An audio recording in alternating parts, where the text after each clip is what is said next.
All right, what's Gucci Vespucci? For anybody that, likes history jokes, for Americo Vespucci, a little rhyme fun.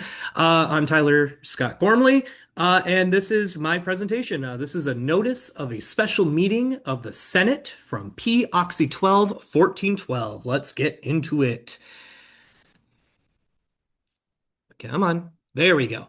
All right. So P.Oxy 1412 is a notice, a special summons to have a special assembly of the Senate. So with this, I just want to quickly highlight the fact that this has some missing pieces. Uh, you know, so for example, you're trying to transcribe this. If you're to find a piece of paper such as this, and you see my name, Tyler, Tyler, and there's a hole in the papyri missing the L, it's pretty easy to fill in the blank. But there is some context that they had to add from whole missing words and missing pieces from lines 15 through 21. This date seems to be incorrect per the source, Bordelane Library, and of course via papyri.info. So I'm going to skip the whole, elongated intro. This is the opening lines. And I'm going to go straight into the meat of it. So this is about the question of the transport of provisions in the most noble for the most noble soldiers that does not admit even a brief delay. And for this reason, and since letters from His Excellency the Diocetus Aurelius Proteus, as well as from His Excellency Ammonius, are urging us on this matter, and the boats to receive the supplies are already at anchor, it became necessary to summon a special general meeting of the Senate at a suitable place in order that a discussion may be held on this single subject and the obligations performed as quickly as possible. Accordingly, in order that everyone being informed of this may willingly act as a senator, today, which is the 15th, the letters are publicly exhibited. I thought it right that you should know by this proclamation that I have instructed you, being now in possession of the facts, to assemble swiftly in view of the orders, since no other subject remains for the present meeting, and to vote upon the elections of those who are to serve the second blank year, blank month 15. So it's about a resupply. And I find this very interesting. So I picked this because I wanted to look more into what they would talk about between senators. What would cause a special meeting? Because if this is a government without bureaucracy, though Egypt does have a leftover bureaucracy from the Persians and the Ptolemies, what would they talk about? And this seems pretty urgent, but it also raises a lot of questions. I also find it funny, too, that they say a singular reason in here, but yet here they're also voting in, basically swearing in an oath of office, it seems. I find that very hilarious, but let's go into why this raised questions for me. So here is the actual papyri. As you can see, lots of, big gaps at the bottom. And right here, there are lots of holes inside some of the words, as well as some just faded ink from, over time. Now, I find this interesting because if this is so urgent, why would you why would you not have these supplies already ready? Because to send the letter, you have to come all the way from Alexandria all the way down to Oxyrhynchus. Per Google Maps, from modern day Al-Bahnasa to Alexandria, it would be about 376 kilometers or 233.64 miles. That's a 3-day, 13-hour trip. Now, if you were to take a Egyptian riverboat, or I would assume since it supplies a barge, that would take about, maybe half a day because even if you were to go, let's say this was sent in the middle of the flood season, and you're rowing and you're using sails, that's still going to only get you about 3 to 6 knots on average. And of course, the day count for the walk, that does not include time to sleep, go to the bathroom, get some food, etc. So this would take quite a while to not only send the letter, respond, go to wherever the meeting is going to be held at, because they don't know where it's going to be held at. They're still trying to find a suitable place, and then get the supplies sent. So this could take weeks. So my first question was, well, Alexandria is known for being the largest port within the province of Egypt. So couldn't they just ask other forts? Well, here we see a void, and it makes sense geographically, right? You got desert, desert, and then, of course, only the Nile. So you only really need to protect at the Delta here in Sinai against any Levante conquests, and then, of course, across from the Arabic tribes across the Red Sea. But that still begs the question, for all of this, right? Even with this gap that we have showing, um, would the senators of these cities and the centurions in the fortress not have an inventory of supplies for their own soldiers and the occasional resupply of ships? Is that not just a common, accepted process. Does the Roman military not have schedules of ships? Because we have that in our modern military. You have to send a schedule, you have to have days, and it's very, based on the timetable as well. So wouldn't there be an expectation? And then, of course, is this a failure of planning, or is there some event occurring that, is a strain on the normal stores of resources? And so in order for me to, ask that, I asked a couple other questions, right? So if this could be human error or there could be something going on, but even then, would they not already have stores ready? Are they not already used to this?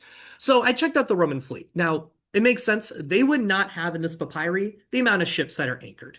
Even today, we would not have that, and unless it's through like a special means of communication. But obviously, they didn't have that back then, right? They didn't have like, super coded extra firewalls. They didn't have any of that. So I looked into what the fleets normally were consisted of, which would be naves longae, and the most common of these long ships were the quin ream, and they could hold up to 120 soldiers, an additional 300 for the crew, which, based off of it being mostly rowers, with the oarlocks, that'd probably be slaves.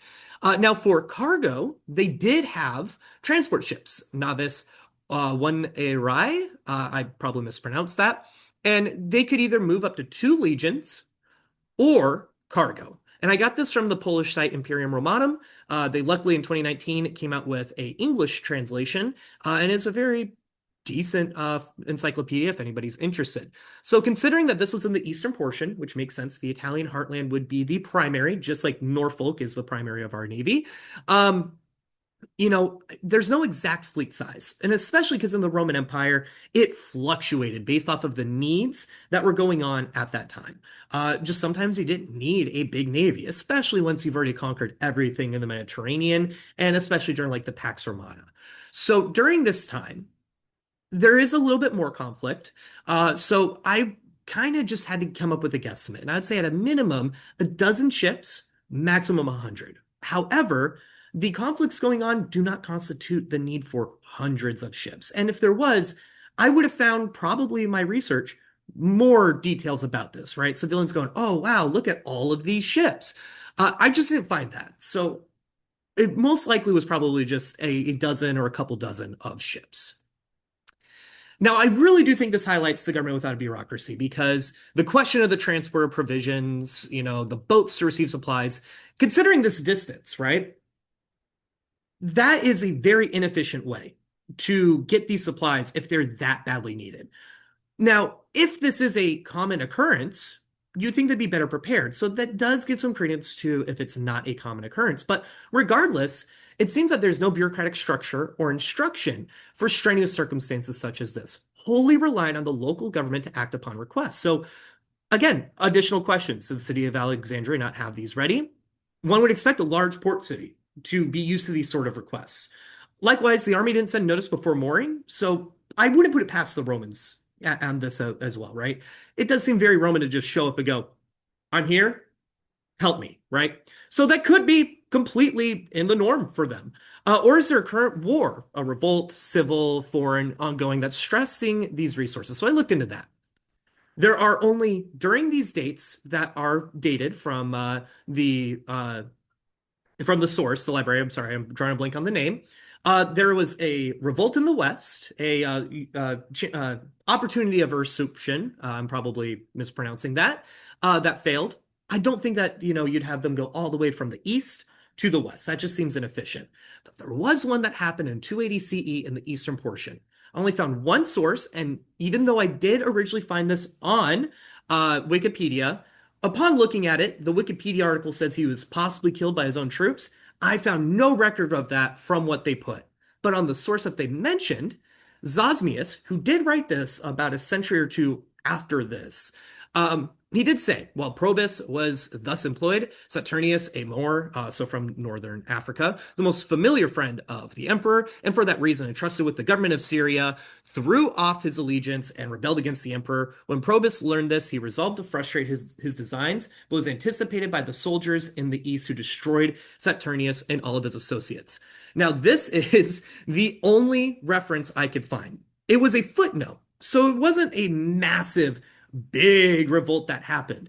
It was snuffed before it even got to be a larger force, but it was in the region of Alexandria. So this could, and emphasis on could, have been the reason for this urgency. So this is why I selected it, right? I wanted to see how, the government communicated. If they have a loose bureaucracy, right? They don't have a standard system for their bureaucracy. What do they need to talk about? And reading this, it gave me more questions, as I already asked. Because was there a failure of the bureaucracy and having the fund, or not funds, but the supplies ready? Was this a failure of the logistics? Did they just not have a logistical system, or did something fall through the cracks? Or is it a mix of both of these, a failure of bureaucracy and logistics? Was the senator from Alexandria simply incompetent? As we've seen with the writings of Cicero, a lot of the senators were just the rich elite. They were Nepo babies. So he could have just been ill prepared to handle, the governing of the largest port city of, Egypt. And of course, this makes me beg the question of, well, would they not want somebody who's qualified, to assist the needs of the larger government and military? Or again, was there an external situation? None of that context is included in this letter. I did look from Alexandria and I did look in Oxyrhynchus. I couldn't even find civilians talking about this. So it seems like it was business as normal. And I couldn't find anything about the economy being mentioned in this either. Because if this was so strenuous, the military probably paid with coinage, as we've already been taught, especially with Dura Europos. Shout out Nosferatu. And, with that, we probably would have seen something, right? Them importing the lack of supplies that they, strained their stores, or, hey, we have inflation, runaway inflation because the amount of coins that the military brought. Could not find anything. So this leads me to believe, because we may unfortunately never know the reasons as to why the need for additional supplies from their own military warranted a special assembly with such urgency. We just probably will never know, but it seemed like life went on as normal for them. And I find that just amazingly fascinating that this is so urgent, but yet it wasn't something that was newsworthy. And it seems very modern to me. I think it's very humbling. I think we can very much relate to this because, especially with our own government, there's a lot that goes on the local, the smaller state or county level, and then, of course, at the federal level. And then, even then, the military is its own beast of its own. And what is big news for these people and these, urgency for these people that work in these fields may not affect civilians in that immediate moment. And I think it just really gives us insight as to how these people lived and how they worked, how they operated. And it wasn't as well oiled as we make it out to be. It seems that sometimes stuff fell through the cracks. Human errors still happen. Ultimately, they're still human. And I find that just absolutely fascinating, very humbling, and does make me feel a little bit smaller. But it does make me feel connected. And that is why I selected P.Oxy 12 14 12. I hope whoever watched this enjoyed. And of course, I hope, go Bruins since they are playing today, which is why I'm wearing my Bruins jersey. And I hope everybody has a happy Thanksgiving.